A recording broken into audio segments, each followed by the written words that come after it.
উচ্ছেগুলো লাল হওয়া পর্যন্ত অপেক্ষা করতে হবে। শুক্তো কিন্তু কমপ্লিট হয়ে গেছে।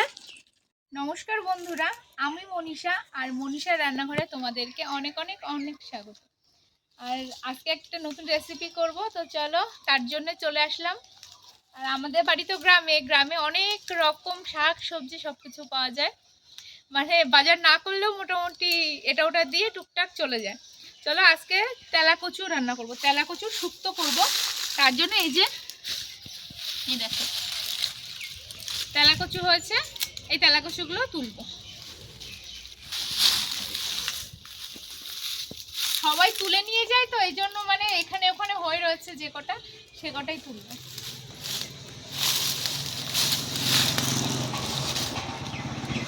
এই দেখো তেলা কচু, এখানে তো বেশি পেলাম না, চলো ওদিকটা যাওয়া যাক। দেখো এখানে কয়েকটা দেখলাম, এখান থেকে এগুলো তুলে নিই।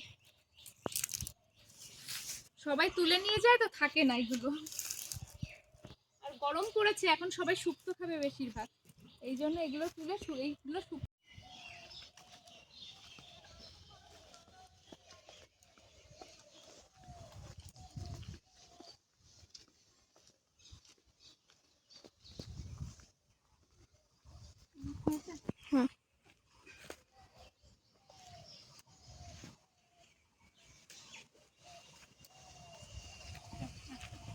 এই যে এইগুলো কিন্তু ছাড়িয়ে নিতে হবে। এই যে স্প্রিং এগুলো শুধু ছাড়িয়ে নেবো, আর কিচ্ছু ফেলতে হবে না, শুধু এইগুলো ফেলে দেবো।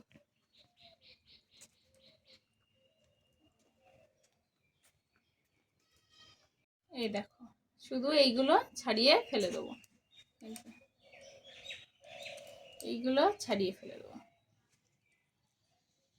তো চলো তেলা কচুগুলো আগে আমি কেটে নিই। সব নিয়েছি, একটা পেঁপে নিয়েছি, আর কয়েকটা উচ্ছে নিয়েছি, আর এর মধ্যে কয়েকটা ভেন্ডি দেবো।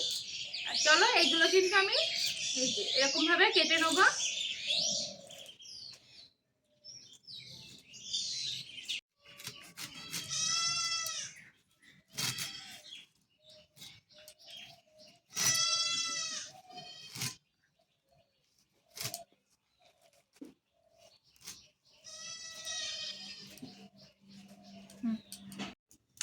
এদিকে কিন্তু উনুন ধরে গেছে, আর আমি এবার কড়াই বসিয়ে দিলাম। কড়াইটা গরম হতে থাকুক।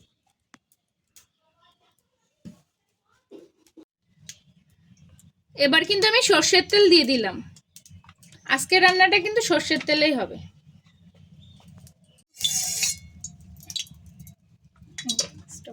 এবার দুটো শুকনো লঙ্কা দিয়ে দিলাম।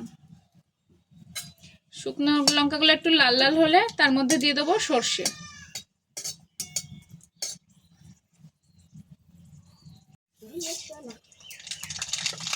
এবার দিয়ে দিলাম সর্ষেগুলো এবার এরকমভাবে নাড়িয়ে নেবো। নিয়ে এবার সর্ষের মধ্যে উচ্ছেগুলো দিয়ে দেবো।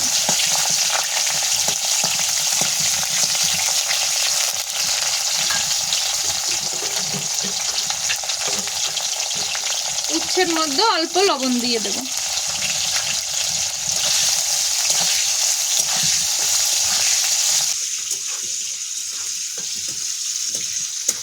এবার উচ্ছেগুলো লাল হওয়া পর্যন্ত অপেক্ষা করতে হবে।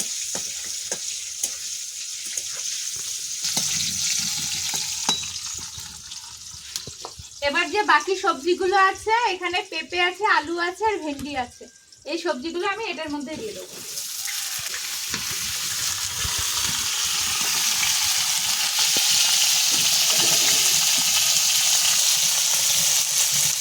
হালকা লবণ দিয়ে দিলাম, দিয়ে নেড়ে চেড়ে নেবো।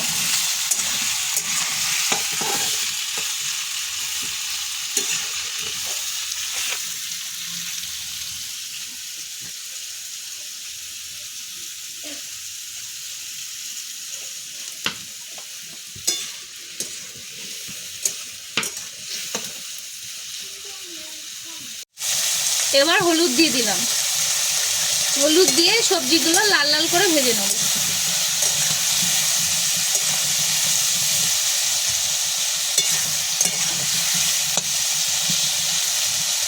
সবজিগুলো কিন্তু আমার ভাজা হয়ে গেছে। এবার আমি তেলা কচুগুলো দিয়ে দেবো। তেলাকুচি শাকগুলো দিয়ে দিলাম, দিয়ে এবার নেড়ে চেড়ে নেবো।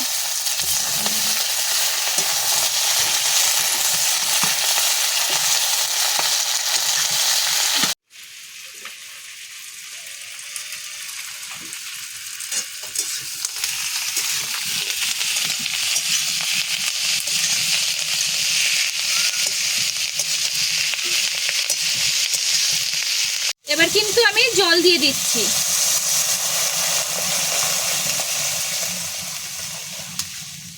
ঝোলটা ফুটছে, ঝোলটা ফুটতে ফুটতেই কিন্তু আমি ঢাকা দিয়ে দেবো। ঝোলটা ফোটার আগে যদি ঢাকা দিয়ে দিই তাহলে কিন্তু তেল মশলাগুলো সব ঢাকনায় লেগে যায়, আর ঝোলটা ফুটতে ফুটতে যদি ফুটে উঠলে তারপরে যদি ঢাকনা দিয়ে দিই তাহলে কিন্তু সেটা লাগে না। এবার সেদ্ধ হতে দিই। এবার কিন্তু ঢাকনাটা খুলে একটু দেখে নিতে হবে যে আলু টালুগুলো সেদ্ধ হয়েছে কিনা। কিন্তু প্রায় সেদ্ধ হয়ে গেছে, আর সবজিগুলো একটু ভেঙে চুড়ে দিতে হবে, তাহলে কিন্তু শুক্তোটা একটু ঘন হবে। আর এখন আর একটু ফুটবে,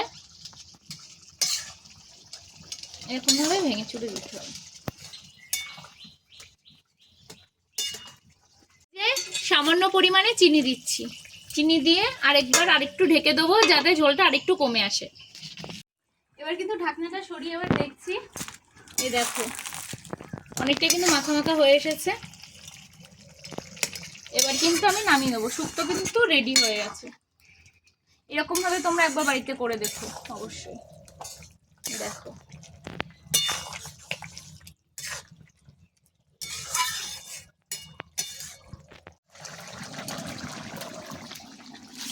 শুক্তো কিন্তু কমপ্লিট হয়ে গেছে, আর এই যে নামিয়ে নিলাম। তো তোমরা কিন্তু এই গরমে এই তেলাকুচি শুক্তোটা অবশ্যই একবার বাড়িতে করে খেয়ে দেখবে, খুব ভালো লাগবে। আর আজকের রান্নাটা যদি তোমাদের ভালো লেগে থাকে প্লিজ লাইক কমেন্ট শেয়ার করো, আর যারা এখনো সাবস্ক্রাইব করোনি প্লিজ প্লিজ সাবস্ক্রাইব করে দিও। আজকের রান্না কিন্তু আমার রেডি হয়ে গেছে, তেলাকুচির শুক্তো।